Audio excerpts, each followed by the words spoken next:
The last 24 hours have not seen any response, any direct attack by Israel against Iran in retaliation for the Iranian missile strike on Israel. But it has witnessed a further massive Israeli bombing airstrike on southern Beirut.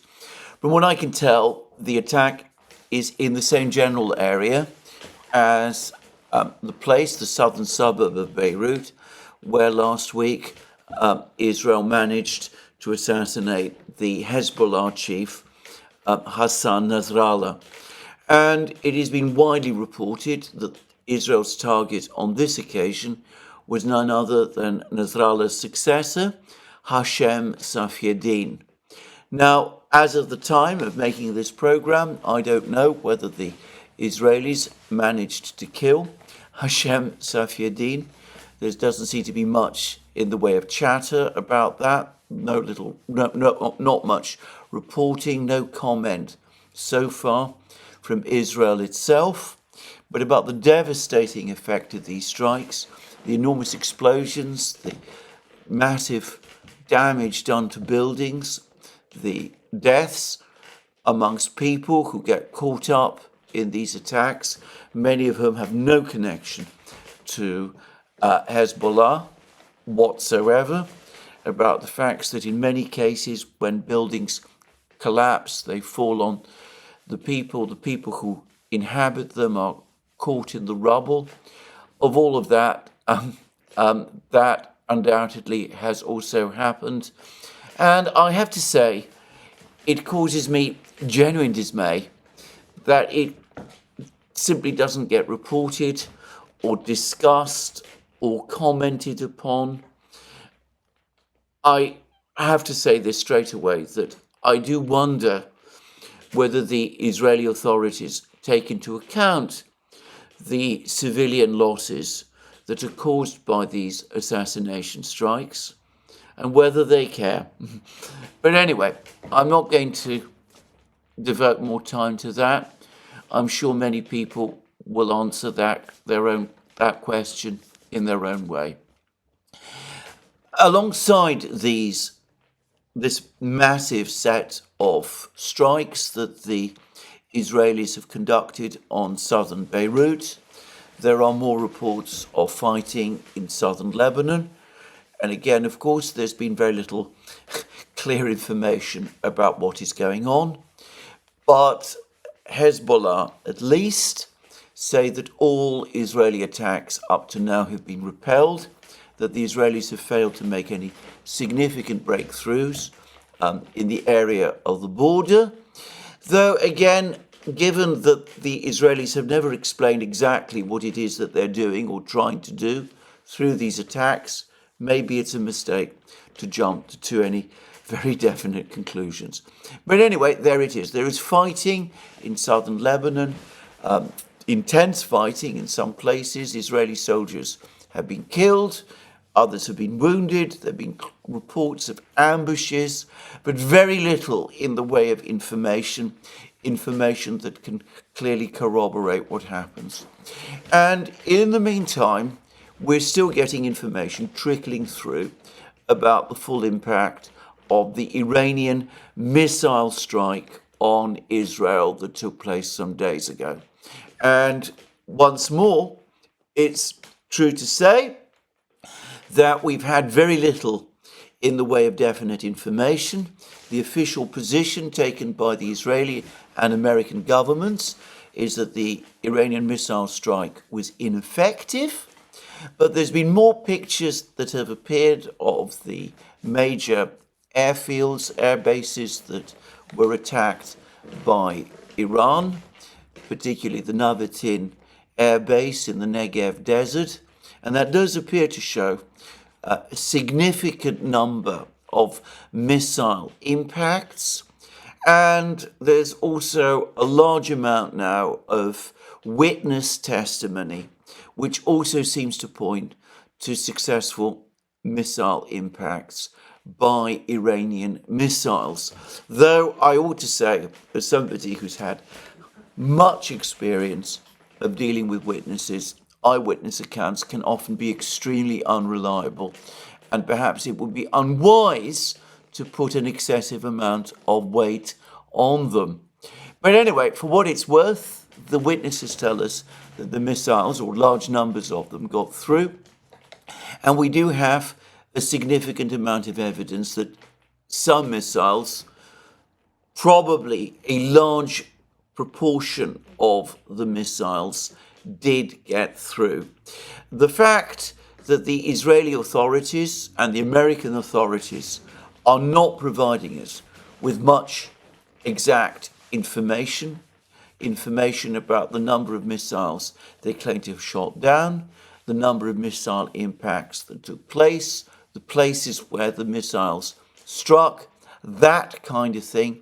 To my mind, that also points to the fact that perhaps a significant number, perhaps even a majority of the missiles did indeed get through.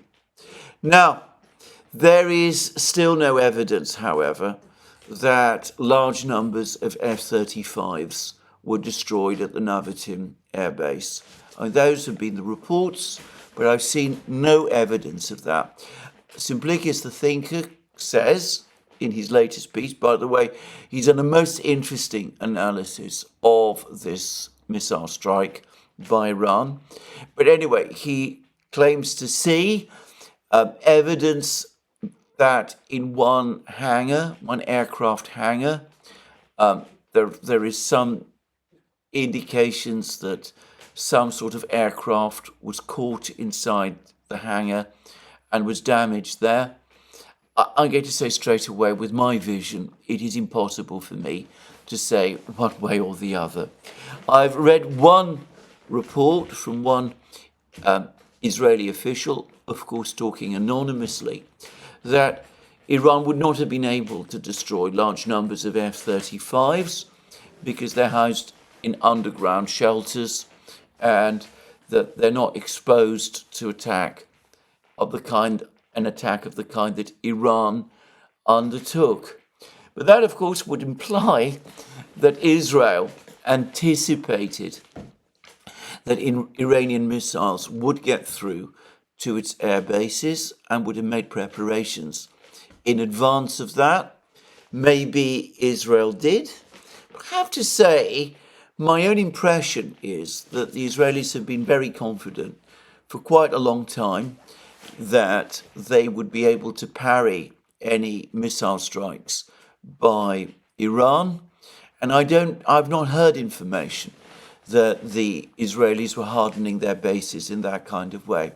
But then maybe that happened and I didn't know about it, or perhaps that happened and it was kept secret. Again, I just don't think there's enough information to say one way or the other.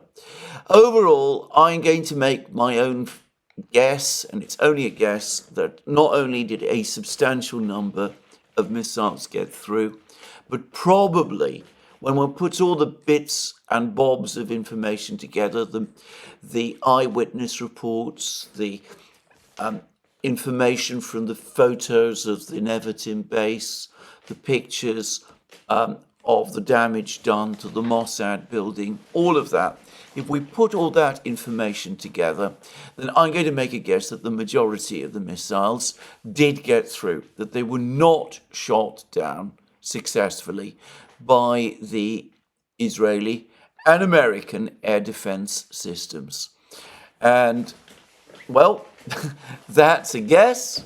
I might be wrong, but I think that probably explains some of the nervousness and caution and the lack of any significant atmosphere of euphoria that we're seeing in Israel and the United States subsequent to this attack now. Anyway, that's my own personal assessment about large numbers of F-35s destroyed. Let me repeat again, I've seen no proof personally that happened. That doesn't prove it didn't happen. It's just that I have seen no proof of it. Well, That's the situation today. Major Israeli attacks on South Lebanon. There's been a massive amount of discussion on various internet channels and discussion places about whether these reports we're getting from the United States, reports that have appeared in Politico and in The Hill, should be taken seriously, about the United States, about the Biden administration trying to restrain the Israelis, and of Prime Minister Netanyahu running rings around the president and doing what he wanted without paying much attention to American calls for restraint. There's some who say that all this is a smokescreen, that the Americans are trying to deny responsibility, that in reality they're up there with the Israelis. In fact, they might even be urging the Israelis on to take these steps, that the information that we're getting, that some American officials have urged on these attacks, even as other American officials have sought to broker ceasefires, that all of this is smoke and mirrors. And I should say that on the threads to these videos, I've seen plenty of people who also share that view. And of course, it is the view that the Iranian government is forming. My own view, for what it's worth, as somebody who's worked inside governments, is that government is a pretty chaotic affair at the best of times, and that the American government is chaotic to an extreme degree, and at a time when even the American media are acknowledging that the president is a lame duck. The degree of chaos within the American government probably has reached epic dimensions. I have no difficulty believing that one group of officials might be trying to broker a ceasefire, and another group of officials might be working to sabotage that ceasefire and to egg the Israelis to press forward.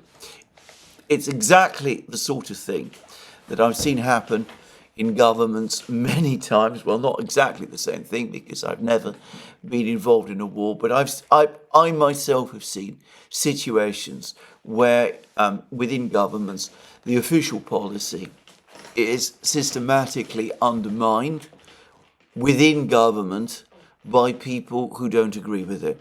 So that is my own view. Ultimately, it really doesn't matter, because whether there was active duplicity, which is what I think many people believe, or simply chaos, the Iranians are going to see duplicity, as is Hezbollah, and the effect is exactly the same. There is a narrative, for example, which I see spreading, that the Americans and the Israelis deliberately laid a trap for Hassan Nasrallah. They intentionally led him to think that a ceasefire was round the corner. That supposedly caused Nasrallah to let his guard down, and that was what led to him being killed. Well, I'm not sure that that is the case on the American side. I think if anybody was thinking and acting in that way, more likely than not, it was someone within the Israeli government, probably Prime Minister Netanyahu and his core officials. But again, in the end, it really doesn't matter. The fact is that Nasrallah did believe and did agree to a ceasefire. The Lebanese Foreign Ministry has confirmed it, and there's been no contradiction of this from the American side. And whether it was chaos or not, whether it was intentional or not, the circumstances did lead to Nasrallah's death, though perhaps one shouldn't jump too much to conclusions that he did let his guard down as a result of all of these urgings. But anyway, the fact is that the Iranians, Hezbollah, now will believe that duplicity did take place, and that's going to make it much more difficult to agree a ceasefire in future. Anyway, there we are. One way or the other, whether it's chaos or duplicity, the situation is the same, and we are drifting steadily towards a deeper war in the Middle East. And there's been a very powerful article about this in Responsible Statecraft, which is a website run by the Quincy Institute in the United States. And it says that Iran bombs Israel, but buck stops with Biden. If Israel's response sucks us, which is to say the United States, into war, it will be on the administration's hands. Here's why. And the article is by Trita Parsi, and it makes a number of entirely valid points. It says that Iran has made it clear that it does not want a regional conflict. I absolutely agree. Tehran doesn't seem to believe it can afford such a war. Again, that seems to me absolutely clear. I've already explained that, in my opinion, at this particular time, when Iran's economy is booming for the first time in years, when there is a rise in living standards, when Iran has achieved a rapprochement with its Arab neighbors. For the record, the president of Iran, President Pezeshkian, and the Saudi foreign minister recently had what appears to have been a very successful meeting. I mean, this happened just days ago. The Saudis reaffirming their desire to build on the recent rapprochement between Saudi Arabia and Iran. When Iran has established good trading links with its great neighbors, China and Russia, and when it has joined the BRICS, I cannot imagine that at a time like this, when everything has been going so well for Iran, Iran would jeopardize everything, would put everything at risk by seeking a regional war.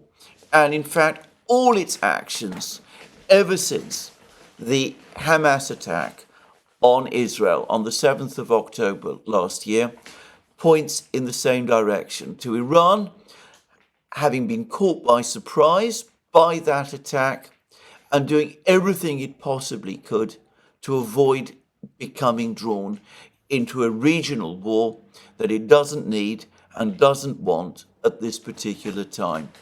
But anyway, going back to the article by Trita Parsi in Responsible Statecraft, he says that, correctly, that Iran doesn't want a regional conflict, but Netanyahu clearly thinks it's in his interest to ramp up conflict right now, as Washington stands frozen a month out from an election with a lame duck president who seems incapable of telling Israel no, no matter the cost, for American security. And he then goes on to say that the risk of such an outcome, a regional war in other words, is enormous. And if the United States finds itself in a new forever war in the Middle East, the buck will stop with the president. This White House has repeatedly chosen to keep the United States on the precipice of war rather than restrain Israel's military, as its expanding wars killed more and more civilians in Gaza and now Lebanon. The administration has helped bring about this extraordinarily dangerous moment by providing Israel with the weapons, political protection, diplomatic support, and money it requires to pursue the exact escalation that the administration professes it does not want. The president's strategy has been to put enormous effort into deterring Iran. We've seen all the huge deployments of American warships to the Middle East, the deployments of fighter jets, the deployments of US ground troops. Anyway, to continue, Biden's strategy has been to put enormous effort into deterring Iran and its partners from retaliating against Israel, and doing virtually nothing to discourage Israel from escalating in the first place. This lopsided approach has in fact been a recipe for escalation, repeatedly proving to Netanyahu that Washington has no intention of bringing pressure to bear on Israel, no matter its actions. And, well, I've been making exactly this point time and again in program after program, that the United States repeatedly says it does not want an all-out regional war in the Middle East. And instead of taking action to restrain the party whose leader, Prime Minister Netanyahu, and whose cabinet give every impression of wanting precisely such an all-out regional war, they have instead devoted all their time and effort to restraining or to threatening or to warning or to pressuring the party, the other party, Iran, which has gone out of its way to make clear that it does not want an all-out regional war, that it has no use for one, certainly not at this time. And the result is that the party that wants the war, Prime Minister Netanyahu and his government, which, to be clear, is not identical with everyone in Israel.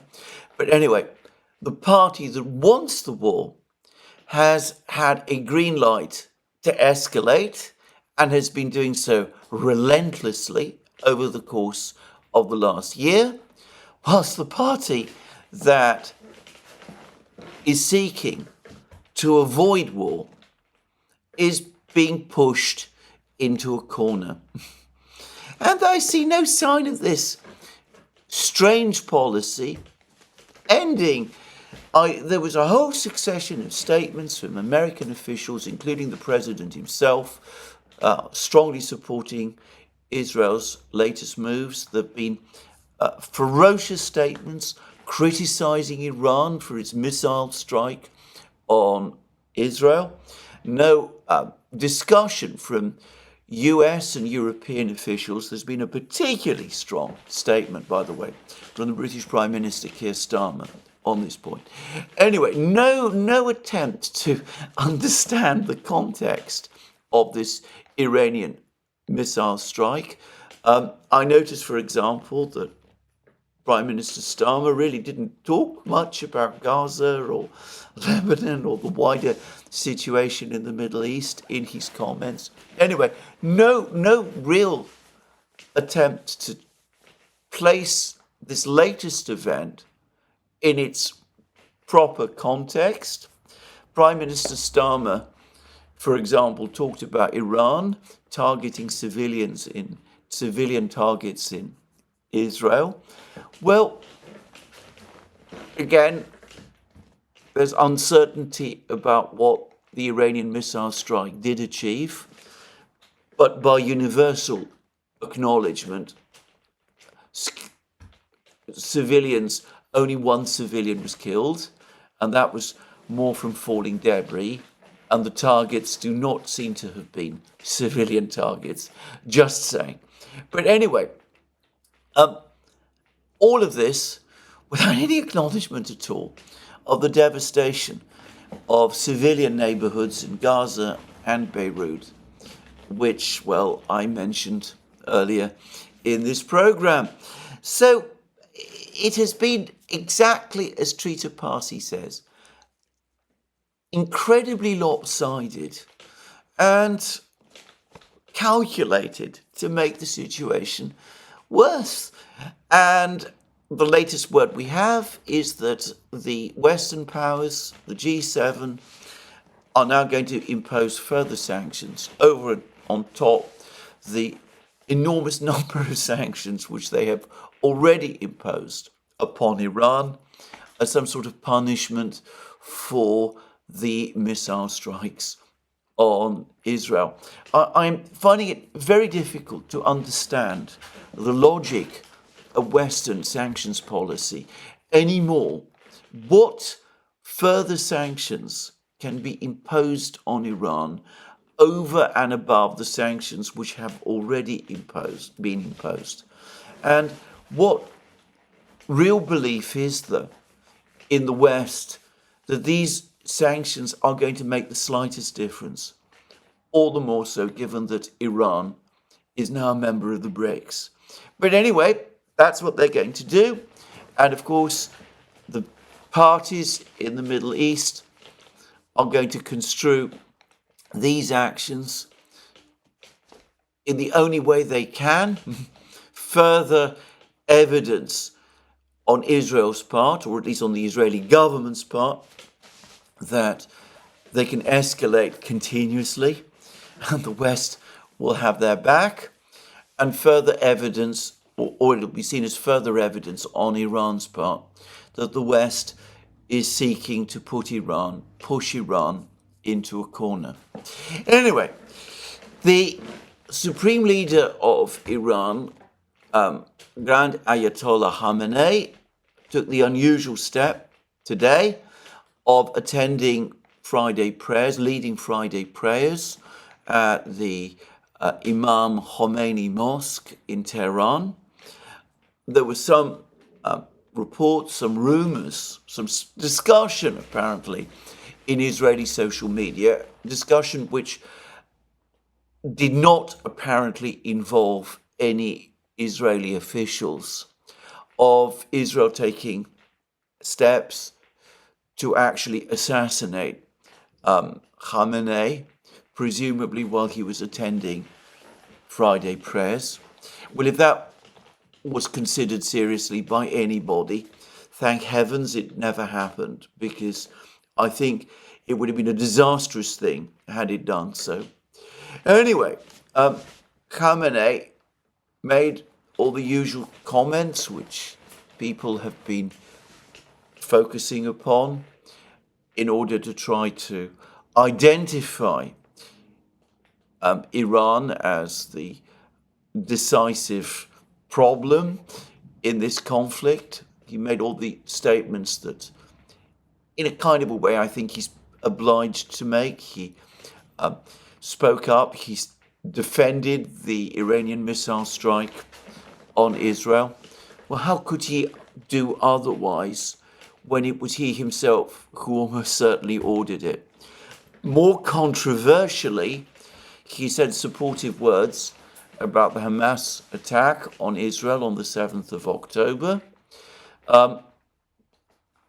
I don't agree with those statements, but again, at this point in time, is it really a surprise that Khamenei were to make comments like that?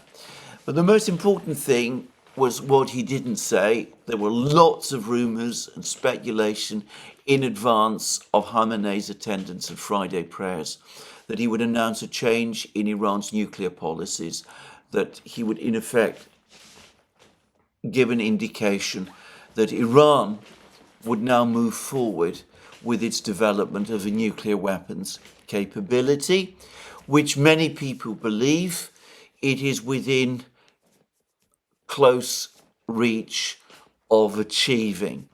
Well, Khamenei said absolutely nothing about that.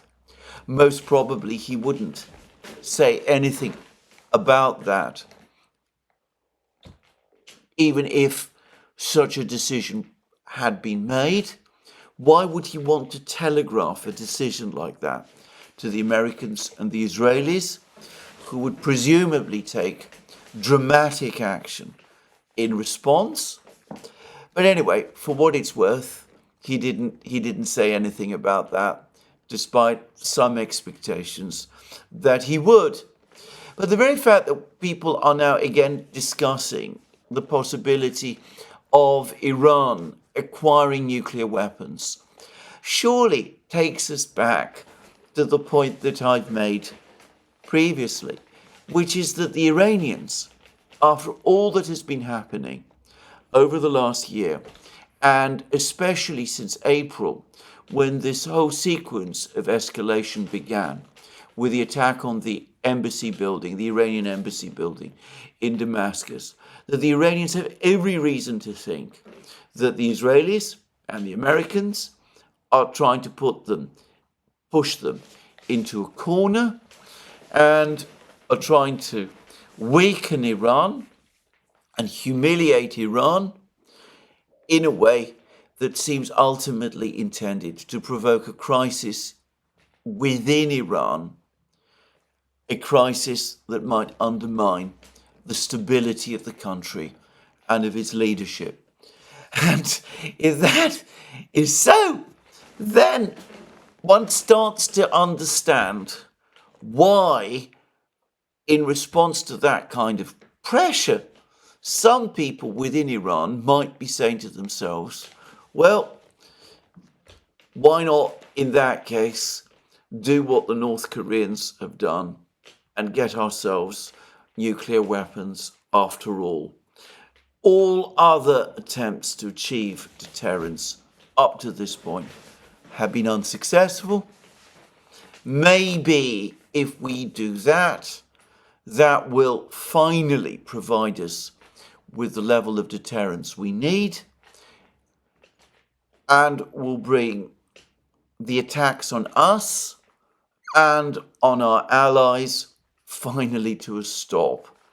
Well, I strongly hope we don't find ourselves in that situation, but if we do, I would not be surprised, and in which case I come back to the whole logic of this whole approach that has been followed over the last year, because it's justified, it's always justified, in terms of the need to ensure security for Israel and for the people of Israel, who are said to be, many of them, in great fear following the events of the 7th of October last year. And I understand completely that fear. I've spoken about it before. I'm well aware of the modern history of the Jewish people, of the terrible things that happened in the 1940s. I have absolutely no difficulty at all understanding why people might be fearful. But I ask this question: is the policy that is being followed actually doing anything to assuage that fear, to actually make that security greater? Or is it doing the opposite? If Iran now does decide to acquire a nuclear weapons capability, and I was reading an article in the Daily Telegraph just now, just before I made this program, discussing how difficult it would be to prevent Iran acquiring that capability if it chose to press forward and acquire it. Well, if Iran does acquire that capability, how is that going to make Israel's position more secure and better than the one in which it is in now? Will it not instead make real that very danger that the Israeli government itself and many people in Israel say concerns them more than anything else? Anyway, we will see what happens. For what it's worth, we're again getting the usual chatter and reports and comments about the United States trying to urge the Israelis to exercise some degree of restraint, not to go after the nuclear weapon sites. In fact, the president has actually confirmed as much in public comments that he has made, off the cuff comments that he's made. He doesn't want the Israelis to go after nuclear weapon sites. we're told that he's not at all keen on the Israelis going after parts of Iran's energy complex, though, again, it looks rather less categorical, even though, as I said, it would be illogical. As I said in a previous program, it would be illogical.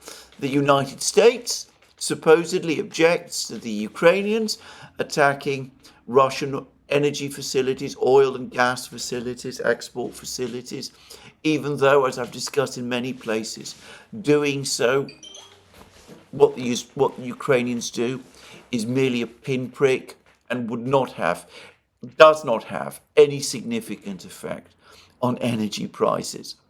Whereas an Israeli attack, an attack by the immeasurably more powerful Israeli Air Force on Iranian oil and gas facilities, would do significant damage and would undoubtedly impact Iranian abilities to export oil and gas. And even putting aside the likely Iranian response, which would create more problems in the world energy markets, still, the damage to Iran's export capabilities would probably in itself suffice to have an effect on energy prices. And in fact, as soon as it became clear that the president is in fact in discussion with the Israelis about attacks on Iranian energy facilities, even though he sort of opposes it, but we doesn't quite know whether he really opposes it, he might even agree with it. Well, the immediate response in the markets was that we saw that the price of oil, which has been falling, suddenly again jumped. So, well, we will see what happens. We're going through this whole charade all over again. The Americans talking restraint, the Israelis straining at the leash. I'm increasingly getting, by the way, a sense that not only did the Israelis have little time for the president's advice, they have little time for the president himself. They really feel, Prime Minister Netanyahu feels, that he's not only a lame duck, but a lame duck for whom one can have no respect. And, well, I even read an article somewhere, I think it was in The Hill, which said that the Israelis are saying to themselves that they have the time window until the election and the new president comes in. And the moment has come. This is the good moment for them to take advantage of it, which is, of course, precisely the point that Alex Christoforou and I have been saying about Israeli thinking all along. But anyway, there we go. We will see what the Israelis do. We will see what happens with the ongoing fighting in southern Lebanon. We will see whether Safieddin has indeed been killed or whether he's still alive.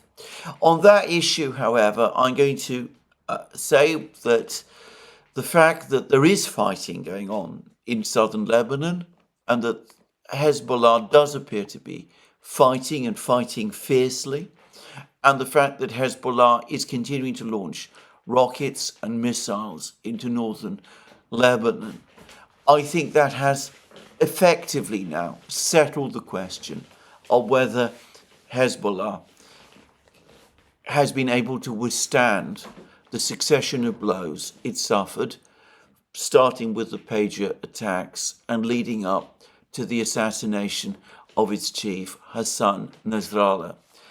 Hezbollah clearly has survived, it is intact, its organization is still strong, it appears to continue to have a significant amount of support amongst the community in Lebanon. In fact, there are some reports that the support for it and its popularity have actually increased.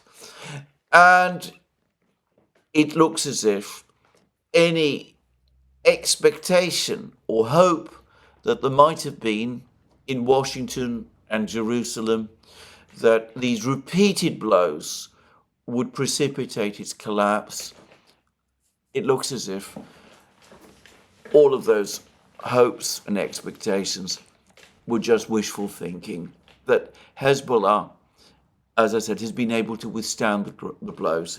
It is a tough organization, as it was always said it would be. So anyway, we will see what happens. The ball at the moment is in Israel's court, or at least I should say the court of Israel and the United States. Khamenei at Friday prayers again seemed to me to make clear that Iran is still not looking to expand the conflict into an all-out regional war.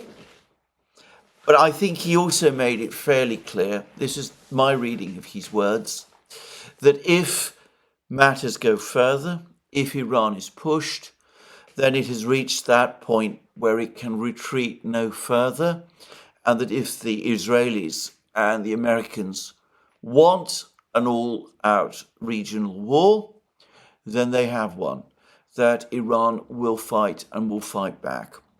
And I think that the Iranians hope that this much more powerful and effective missile strike that they have just conducted will have shown to the Americans especially, perhaps, or even to the Israelis, that if there is an all-out regional war, then the Iranians do have strong cards that they can play, and the Israelis and the Americans should be under no illusions that it will be easy or that they will gain a quick victory.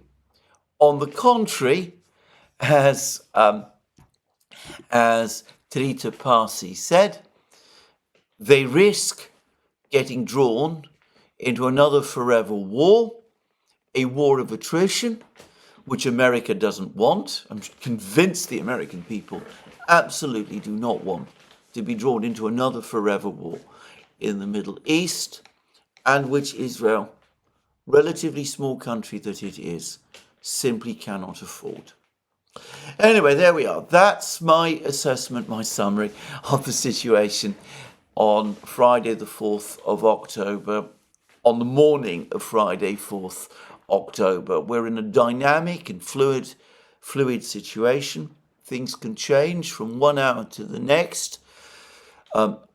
We will see what decisions Prime Minister Netanyahu, who is clearly the person driving events at the moment, makes. He's made his latest move, which is to strike again in South Beirut. For the record, I'm going to make a guess that Safieddin probably wasn't there. I would have thought that by now the Hezbollah fighters and organization would have understood that they needed to keep their leaders out of harm's way and away from southern Beirut, perhaps send them to Iran or someplace like that, or Damascus, or some such place. If Safieddin is indeed there, it will highlight further problems in terms of Hezbollah's command and leadership structure. But anyway, whatever. This was no doubt the first initial reaction of the Israelis to the attack on themselves, the missile strike on themselves. We will see what they do next. Let's now turn to that other big conflict, which is the conflict in Ukraine. And I'm going to say now that in terms of politics, diplomacy, one of the effects of the conflict in the Middle East is that no one, except of course the Ukrainians and the Russians, is really very interested in the diplomacy over Ukraine anymore. One senses that the president, even though my own view is that his emotions, his visceral feelings, are far more engaged by the conflict in Ukraine than he is by the crisis in the Middle East, even though it is the crisis in the Middle East that is the more urgent one. Even the president is having to spend more time dealing with the Middle East than he wants to, and that he's had to put Ukraine, file it away for the moment, at least, in his drawer. And I think the same is true of Jake Sullivan and Tony Blinken and Lloyd Austin and the other major decision makers in Washington. And I think the same, to some extent, is true in Europe as well. The new NATO Secretary General, Mark Rutte, has just gone to Kiev, where he's had his meeting with Zelensky. He said all the same things, that Russia must not be granted any kind of veto over which country joins NATO or not.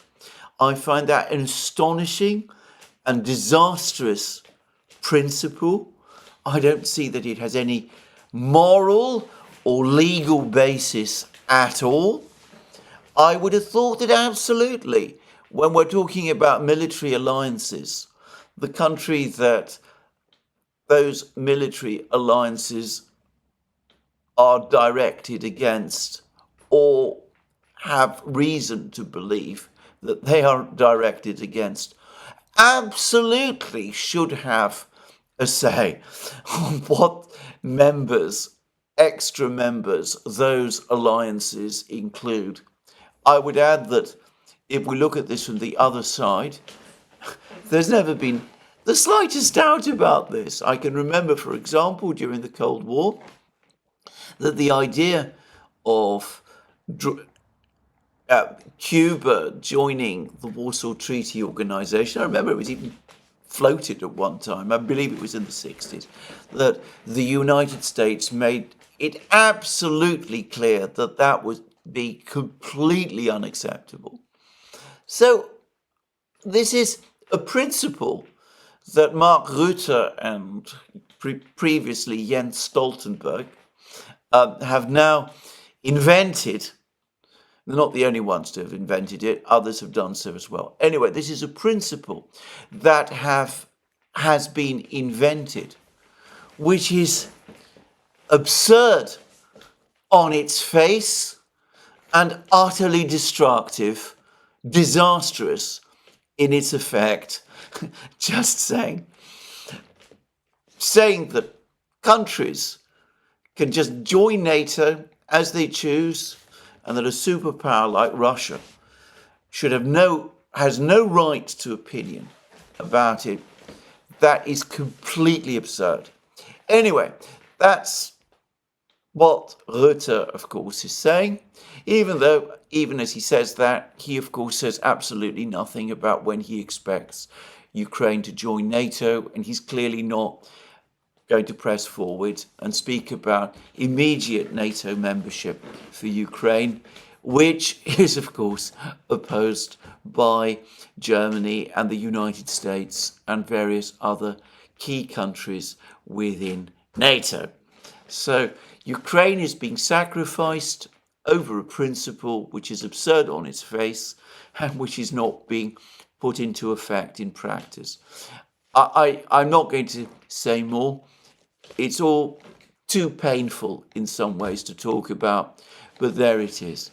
Speaking of Mark Rutte's predecessor, Jens Stoltenberg, he's now given a massive interview to the Financial Times in which he brags about how NATO has called Putin's bluff.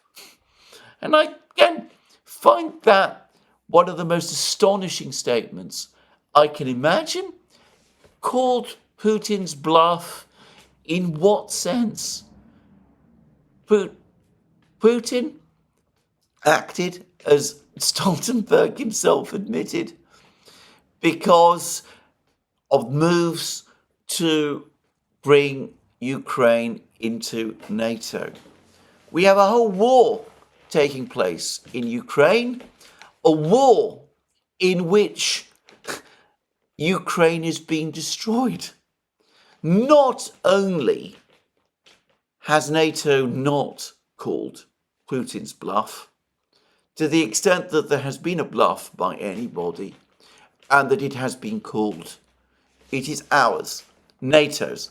It is our bluff that has been called because we told the Ukrainians that we would defend them as long as it takes, and what we see is that as long as it takes means defending them up to the point where they have completely lost the war and are about to be defeated and are perhaps even destroyed.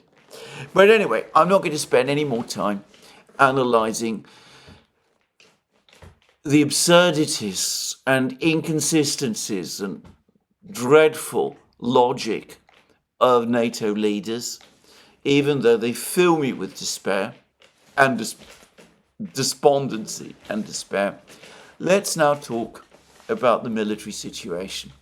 Now, the first thing to say is that there's been a lot of corrections about some of the situation in terms of Ugledar, and I'm now going to refer to this place as Ugledar. That is what the Russians called it. Vuhledar was what the Ukrainians called it, except, as many people have pointed out to me, I was never pronouncing it correctly whilst using the Ukrainian name. Ugledar is apparently much easier to pronounce, and that is what I'm going to refer to it as from this moment on. Anyway, the Russians have provided more information about the situation in Ugledar. Yesterday, I said that there were claims that 870 Ukrainian soldiers had been captured over the course of the fighting in Ugledar. The Russian Defense Ministry has now scaled that down massively. Only 44 were captured, just to say. I said yesterday that I heard of a report that the 72nd Brigade, which had been the main force defending Ugledar, had been reduced in size from, well, perhaps 2,000 men to 350.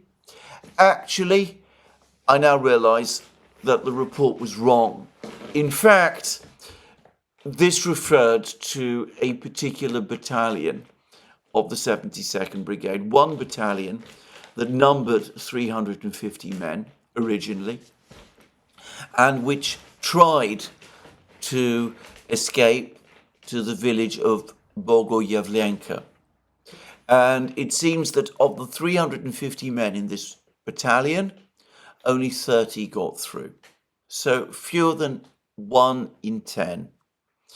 And there are reports, Redovka is full of them, that the country roads and the fields between Ugledar and Bogoyavlenka are strewn with the bodies of dead or wounded Ukrainian soldiers, mostly from the 72nd Brigade, from the 72nd Brigade, who were not able to get through.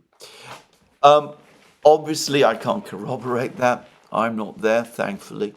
I can imagine it.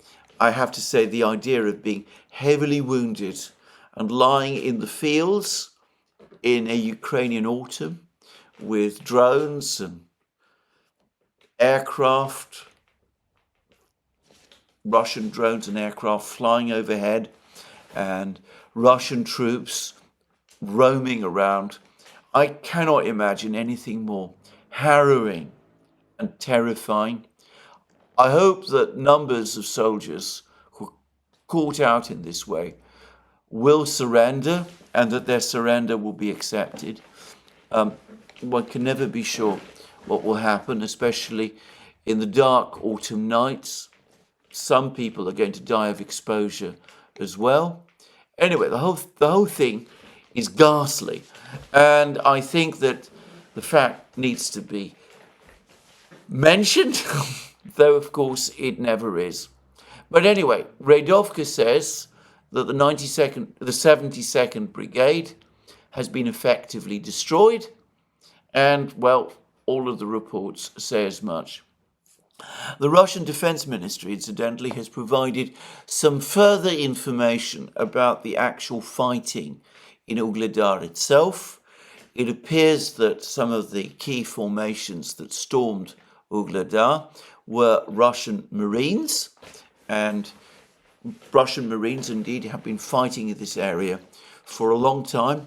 In the winter of 2022-2023, a Russian Marine brigade from the Pacific Fleet stormed and captured the small town of Pavlivka, immediately south of Ugledar. That was a difficult and grueling battle, and there were lots of reports circulating that huge numbers of casualties had been suffered by the brigade, and that the governor of the Far Eastern region in Russia, where this brigade was based, had become concerned, and on behalf of the families of soldiers serving in this brigade, he had in fact contacted the brigade headquarters and was given more realistic figures for the actual number of casualties, which thankfully turned out to be fewer than some of the reports had intimated. But anyway, the Marines, presumably from the same brigade, apparently played the key role in capturing Ugledar itself. And it seems that tank units, T-80 tanks, played a critical role in the fighting. And this is consistent with things that I've heard before, that the T-80 tank with its gas turbine engine, which has exceptionally rapid acceleration, especially excels in street fighting, that it can advance and withdraw and hide positions far more rapidly and effectively than diesel-powered tanks like the T-72s can do. And by the way, it seems that the gas turbine engine is also quieter. Anyway, I mention all of that. There have been reports from the Russians about all of this. Well, anyway, that's Ugledar. Ugledar firmly under Russian control. The long battle for Ugledar has now ended. The Russians have captured and hold Ugledar. And yesterday, I discussed how the Russians have advanced within a few hundred meters, according to Radovka, of Bogoyavlenka itself. They've occupied many of the fields around Bogoyavlenka and are preparing to attack the village. Not a big village, presumably once the Russians decide to storm it. Its fall will be relatively quick. We've had film and pictures of Russian artillery and airstrikes on the other small village in this area, Novoukrainka, which is located northwest of Ugledar, and one sees pictures of bombs and missile strikes in the central area of Novoukrainka as well, Novoukraina as well. Likely that the Russians will attack this village also. And in this same general area, there's also been reports of Russian attacks on the village of Katerinova, which it's now become clear to me, contrary to what I said in my program yesterday, that this particular village is actually different. It is distinct from the village of Yelizavetivka. In fact, there are 4 villages, all located northeast of Bogoyavlenka. These are Katerinivka, Antonivka, Ilinka, and Yelizavetivka. Now, I'm going to guess that Yelizavetivka and Katerinivka are named after, as I said, the two Russian 18th century empresses, Elizabeth and Catherine. The other two villages, Antonivka and Ilinka, well, I'm not going to speculate about the names of the origins of those two names. But these four villages are very close to each other. They form a cluster. I'm not sure how large they are, but clearly, as well as Bogoyavlenka, they are the next Russian target. And it seems that the Russians are now on the threshold of Katerinivka, and probably we can expect a storming operation of the first of these villages, Katerinivka, to begin within the next few days. And given that we're talking about four villages, well, earlier in the war, I would have said it would take several weeks for the Russians to capture all four of these villages. But perhaps, given how demoralized Ukrainian soldiers must be after the fall of Ugledar, maybe this time it will be possible for the Russians to capture these four villages much more quickly, as well as Novo-Ukrainka as well. And then, of course, the Russians will control all of these villages, all of these four villages, and then they will be in a position to start pushing towards Kurakhovo, further to the north.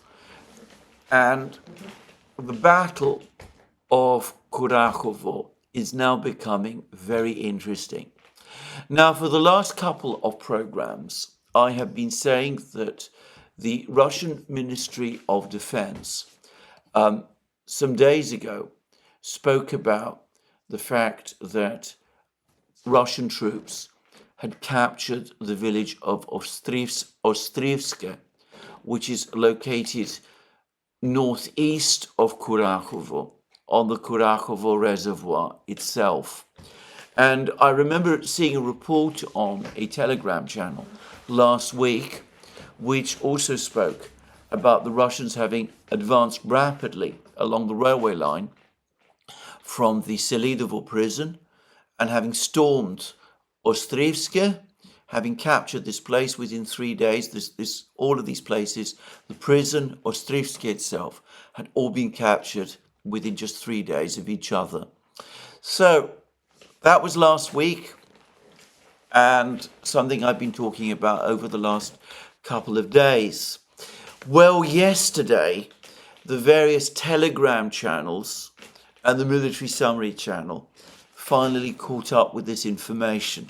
And there's apparently now visual confirmation, photographs and film of the presence of Russian troops in Ostrivske. There is debate about whether the Russians control the entirety of this village or only part of it. It's been suggested that the Ukrainians still control around half of this village. The Russian Defense Ministry report that I read, which, to be clear, was only a report in passing, implied that the Russians were in complete control of this entire village. But it's also fair to say that in its daily summaries, the Russian Defense Ministry has never formally announced the complete capture of this village. So perhaps fighting is still going on there. And anyway, it looks as if the position of the Russian forces in Ostrivske is not yet secure enough to enable the Russian Defense Ministry to confirm Russian control. However, put that aside, the fact that the Russians seem to be in Ostrivske and, of course, fighting, they've also recently captured Gostre, village somewhat to the east, and the Selidovo prison, and that they're also pushing towards Kurakhovo through the village of Maximilianivka, a little further to the south. Reports today suggests that the Russians have advanced considerably within Maximilianovka. There are still supposedly Ukrainian troops fighting there, but the Russians are coming closer to Maximilianovka's western boundary, putting the Russian forces pushing through Maximilianovka closer to Kurakhovo itself. Anyway, the fact that the Russians control all of these places, Gostre, Krasnogorovka, a little to the east, much of Maximilianovka, the prison area, and of course parts at least of Ostrivske, all of that taken together alongside Russian advances in the north of the reservoir, with the Russians supposedly in control of around half of Girnik, or Gornyak, as some people are now calling it, and the Russians also pushing south from Sukurinye towards Izmailivka, village just to the west of Girnik, and allegedly also in advancing further south still towards the village of Novoselidivka, just north of the reservoir. Well, all of this is now creating a situation where Ukrainian troops in Girnik, Zoryanie, Alexandropil, Vovchenka, cluster of villages, Izmailivka, cluster of villages northeast of the reservoir, are at very real risk now of being encircled. Now, this is not the kind of situation which we saw some weeks ago, where people were talking about a cauldron west of Nivolskoy, village to the north of Krasnogorovka. There was a field north of Krasnogorovka, and there were supposed to be Ukrainian troops there. I was always skeptical about that cauldron. This is an actual cluster of villages where Ukrainian soldiers are known to be. It's not possible for me to guess the exact number, but I discussed, I think it was about a week ago, that we are starting to look like events are starting to move, point towards a potential encirclement of the Ukrainian soldiers in this place. I forgot to mention Zelanya Pershe and Zelanya Druha, apparently also now under Russian control. So as I said, Ukrainian troops still stationed, fighting in these villages. Alexandropil, Vovchenka, Kurakhovka, Zoryanie, Girnik, Izmailova, they're now at very real risk of becoming surrounded. And again, the logical, correct, sensible, rational thing to do for President Zelensky and General Syrskyi and the Ukrainian High Command is for them to order the withdrawal of their troops from these villages. And of course, they're not going to do that. In Ugledar, they sacked Ivan Vinik, the commander of the 72nd Brigade, apparently because he finally, at the very last moment, gave the order to abandon Ugledar, to tell the men of the 72nd Brigade to try to escape to Bogoyavlenka, to try to save what could still be saved. And it was not many men, apparently, but it was an order made far too late. But Vinik made it, and his reward was that he was sacked. And that, again, tells us this extraordinary, stubborn determination of Zelensky, especially, but to some extent of Syrskyi also, to continue to defend undefendable positions, including Ukrainian positions in these small villages. Villages which, as far as I can see, have no strategic value. Maybe if the Russians capture these villages, it will shorten their lines, and the Russians would be in a better position then to advance on Kurakhovo and Selidovo. But as I've said already, Selidovo and Kurakhovo are going to fall anyway. Fall at some point within the next few weeks at most.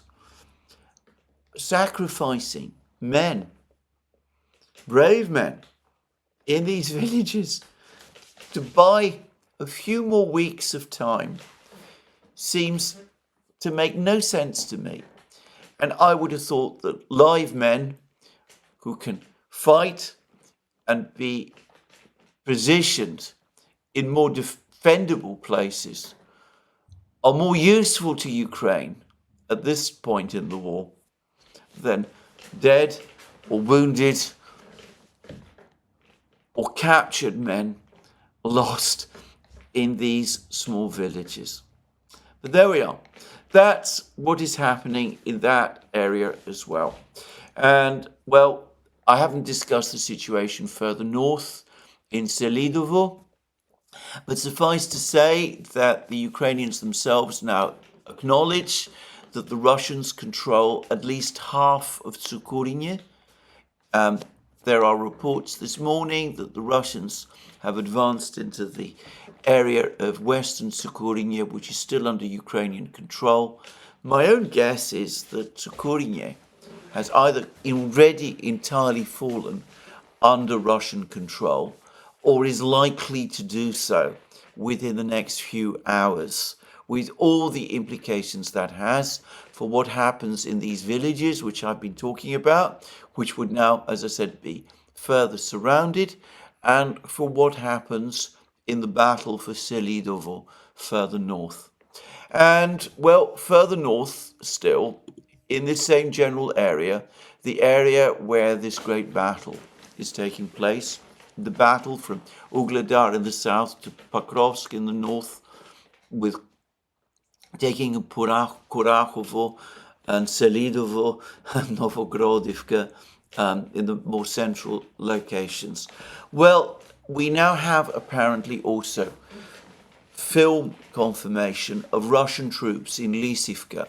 This is a big village located west of Novogrodivka, northwest of Novogrodivka, close to the village of Suchy Yar. I don't know whether the Russians have entered Suchy Yar, but they have unquestionably entered Lysivka. Fighting is going on there. The Russians, in my opinion, control both Grodivka and Mykolaievka further north, two villages close to Mirnograd. It looks as if the Russians, as I said, are tightening their vice around Mirnograd and Pokrovsk. I'm going to guess that the Russians will break into Mirnograd at some point within the next 2 weeks, before the autumn rains properly begin. And I also suspect that at some point within the next few weeks, the Russians will start making serious efforts to clear the villages along the great highway from Pokrovsk to Chasov Yar, places like Vozvyzhenka and others that we've talked about many times. Now, Redovka has a very interesting discussion of the battle in this area. They say that because of the general shortage of troops that the Ukrainians have in the Pokrovsk, Selidovo, Ugledar, Kurakhovo battlefield, and because the Ukrainians have not had time to create proper fortifications in the fields and in the wooded areas between the fields, the tree lines in the fields. The result is that Ukrainian troops, in order to gain effective defensive positions, have had to basically retreat from the fields, leaving the fields empty, and to take up defensive positions inside the villages. And this means that the Russians can advance through the fields without resistance or obstruction, which explains why the Russians are able to advance so quickly and so fluidly, and why they're able to conduct these envelopment and encirclement operations. With the Ukrainians, by withdrawing into the villages, in effect trapping themselves. And frankly, that makes complete sense if you have been following this battle as closely as I have been doing. Anyway, that's the big battle that's taking place at the moment. There are all kinds of other battles taking place all across the battle lines in Ukraine. There's been more reports of further Russian advances in the Toretsk area. The focus at the moment seems to be the Russian advance towards the coal mine, the big coal mine, which lies to the west of the area of the high-rise buildings. Yesterday I said that I read reports in Redovka that the Russians are within 200 meters of this coal mine. It seems they've made further progress. It looks like they've captured also the village of Leonardivka, which is located to the northwest of Toretsk. Some kind of encirclement operation around Toretsk is also, it seems to me, likely also taking place. The Ukrainians still fighting in Toretsk. For how much longer, I wonder. There has been less news again from Chasiv Yar, but as we saw with the battle in Seversk, where the Russian Defense Ministry astonished everybody by suddenly announcing the capture of the village of Verkhokamyanska, immediately to the west of Seversk, to the east of Seversk, where nobody had expected the Russians to be. The same is very likely true of the Battle of Chasiv Yar. I'm going to guess that when the curtain rises on what is actually going on in Chasiv Yar, we're going to find that the entire situation that we see on the maps, the various maps that the various mapping projects produce, that this entire situation is completely out of date, and that the reality is that the Russians have advanced in many more places, far further than anybody outside the general staffs and the two armies is aware of. And, well, elsewhere in the Kupiansk area, further north still, we get reports. As I said, this is a very difficult battle, at any rate for me to understand, but there's reports that the Russians have managed to push forward from the village of Pishanye, that they've entered the village of Krugliakovka, which is located on the Oskol River. It looks as if the Russians are finally breaking through to the Oskol River, and of course closer to Sinkovka.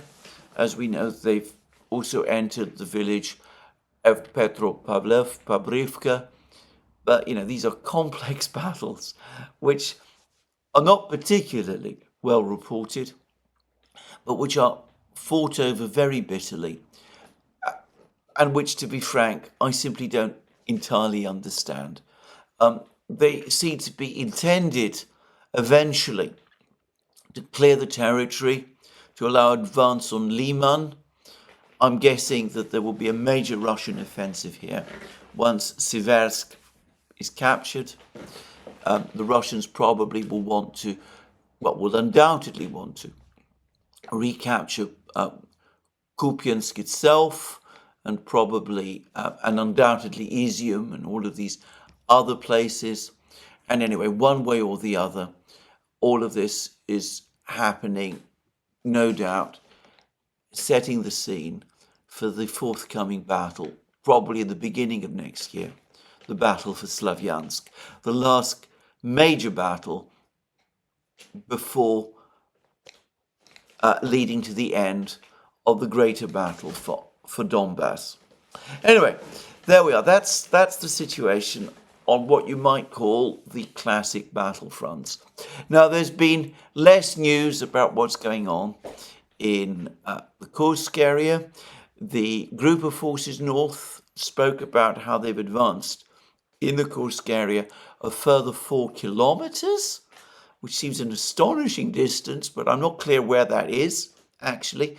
Their reports are very, very unclear. And again, all of that suggests that things are changing very rapidly in the Kursk area at a speed that we don't really know very much about. For the record, Forbes, David Axe, Forbes, is reporting that Ukraine is deploying its few remaining Leopard 2 tanks in the Kursk area, where more of them have been destroyed, just to say. But anyway, the other story is major Russian airstrikes on Volchansk, which also, of course, lies in the territory of Group of Forces North. Airstrikes on the area of the former, I say former because there can't be much left of it now, the former aggregate plant and whatever part of the high-rise building area the Ukrainians still control. There was reports that the Russian Air Force used a Fab 9000 bomb in Volchansk. That would be a 9-ton bomb. This has been contradicted later. Reports say that, on the contrary, it was only a Fab 3000 bomb, a 3-ton bomb. The Fab 9000 bomb is, I believe, the heaviest bomb in the Russian Air Force arsenal and one of the most powerful bombs in the world. It was used to terrifying effect, by the way, by Saddam Hussein's Air Force in the war against Iran in the 1980s, when the Iraqi Air Force dropped several of these bombs on Tehran. But anyway, that's another story. It's a huge bomb, but it seems that in fact it wasn't used. But what is indisputable is that the Russians are now carrying out what looks like round-the-clock bombing of the ruins of Volchansk, which is turning into a lunar landscape. I mean, absolutely terrifying. And again, I wonder how long the Ukrainians can withstand this kind of hammering.